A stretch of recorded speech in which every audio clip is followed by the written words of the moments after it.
Hello les amis. Aujourd'hui, je vais vous présenter rapidement, en quelques minutes, ce que c'est que le logiciel GMED. Le logiciel GMED, c'est un logiciel de gestion de structures de santé. Donc, euh, on l'appelle SIH pour Système d'information hospitalier, mais il peut être utilisé pour gérer toute structure de santé. Du cabinet médical jusqu'aux hôpitaux. Jusqu'aux hôpitaux.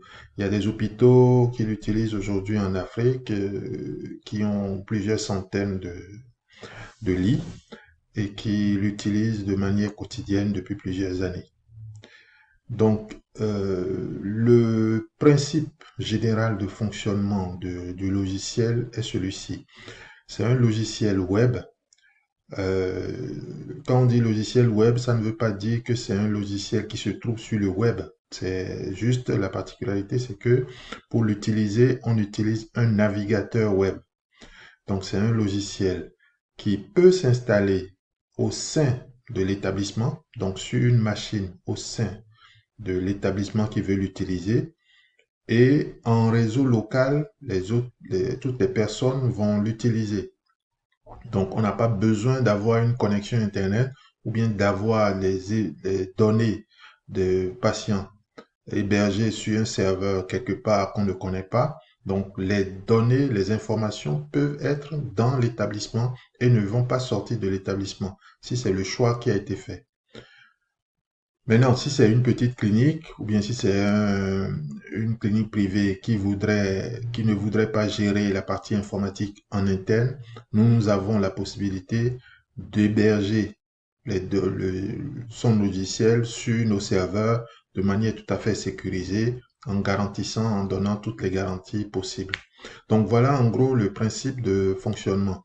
Dès qu'un établissement souhaite utiliser GMED, il nous contacte et nous, on lui fait une proposition qui sera adaptée à sa situation. Donc évidemment, pour se connecter au logiciel, le logiciel est assez sécurisé du fait que ça comporte des données de santé. Donc il faut évidemment avoir un compte utilisateur. Si c'est au sein de votre établissement, on vous crée le compte et vous allez vous loguer. Donc, je vais vous présenter l'interface. Donc là, c'est la page d'accueil qu'on utilise actuellement. On met un login, on met un mot de passe. Juste en passant, le logiciel est, peut être utilisé dans trois langues différentes. Soit en anglais, donc soit le français, soit l'anglais ou le portugais.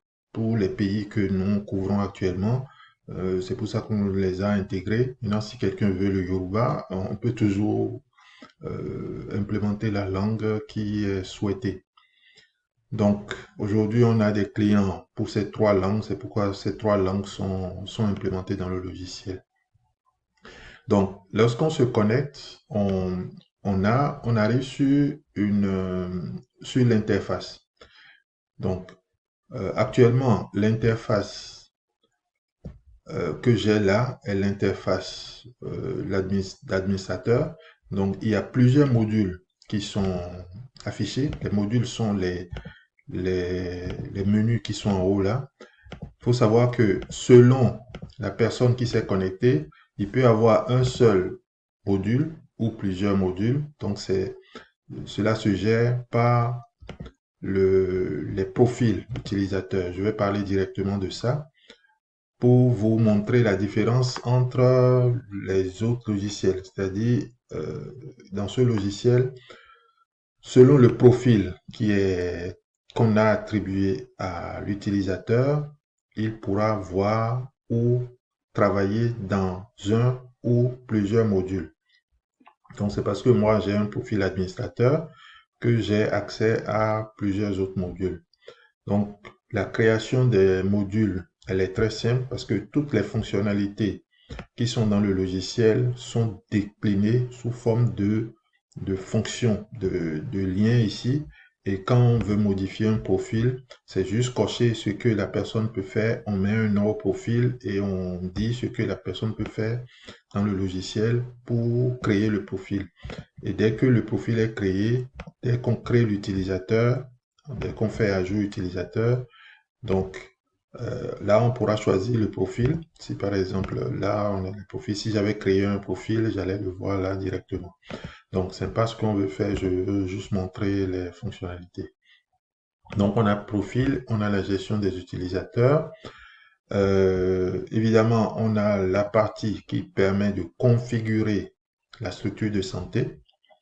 Donc, les informations qui sont là, on les renseigne et en fait, c'est ceux-là qui vont constituer l'entête des documents qui seront générés par le logiciel, c'est-à-dire les tickets de caisse, les factures, les dossiers médicaux, les rapports, tous ceux-là auront ces informations à l'entête.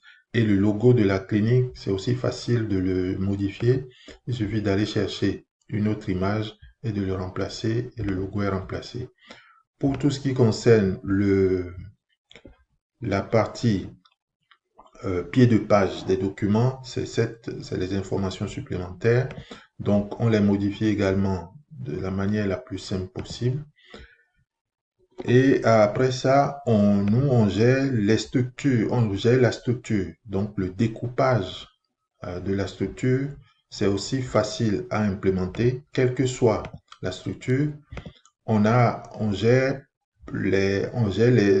la structure sous forme de secteur. Donc, on a un secteur médical dans lequel on met tous les services, toutes les sous-unités de la structure. Donc, c'est facile à faire, hein. On crée un service, ajouter un service, on met un nom, on met un code et on choisit la discipline du service. Et on fait donc ce découpage-là et on peut aller jusqu'au lit du malade. Donc, dans les chambres, on peut aller jusqu'au lit, on donne un nom au lit et ça fait que après, on pourra retrouver ce lit et mettre un patient sur le lit. Donc, on sait à peu près toute l'organisation de la structure.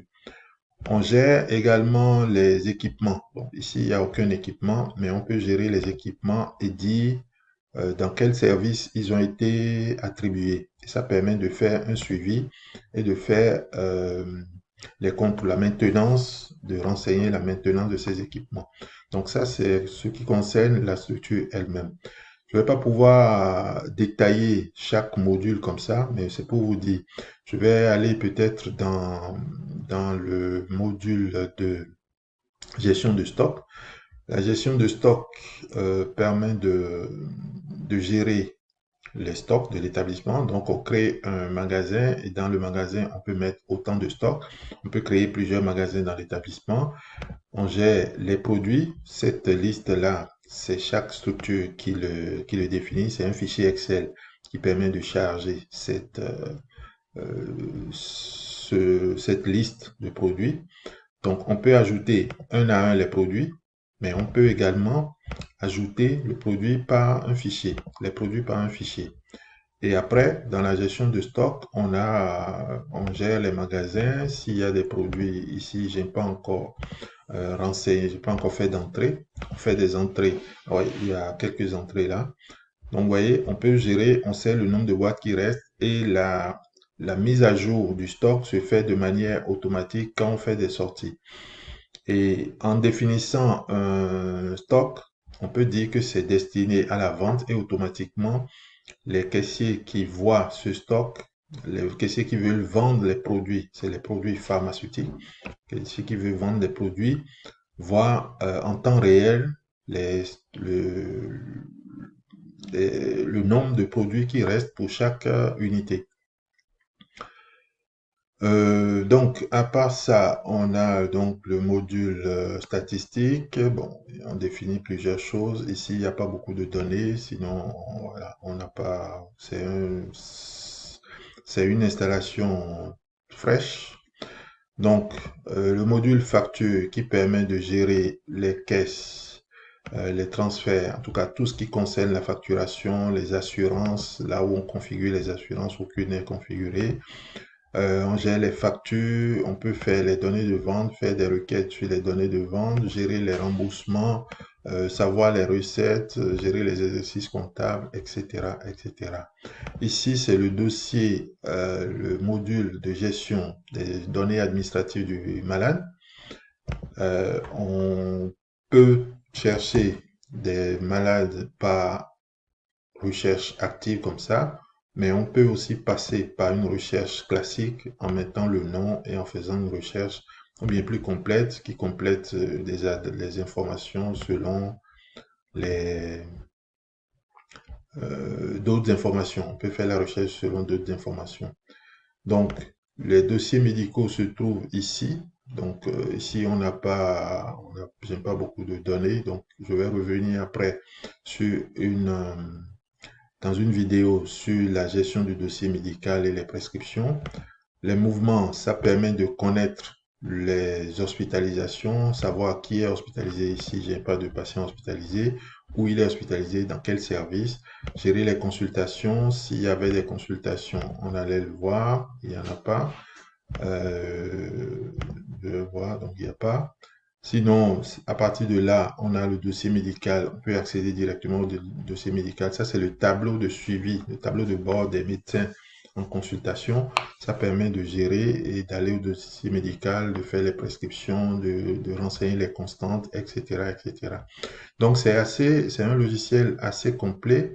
Juste pour finir sur cette présentation rapide, c'est que toutes les factures, toutes les données, par exemple les transferts de caisse, quand on finit de faire une vente, quand la caissière finit comme ça et fait le transfert de caisse, les écritures comptables qui sont liées à ce transfert peuvent être automatisées dans notre logiciel, dans notre second logiciel qu'on appelle Wima Compta.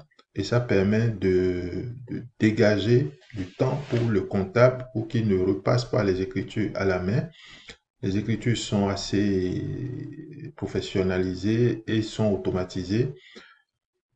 Et donc, selon les spécialités, selon les prestations vendues, on a des comptes spécifiques pour chacune de ces écritures et ça fait du gain de temps sérieux.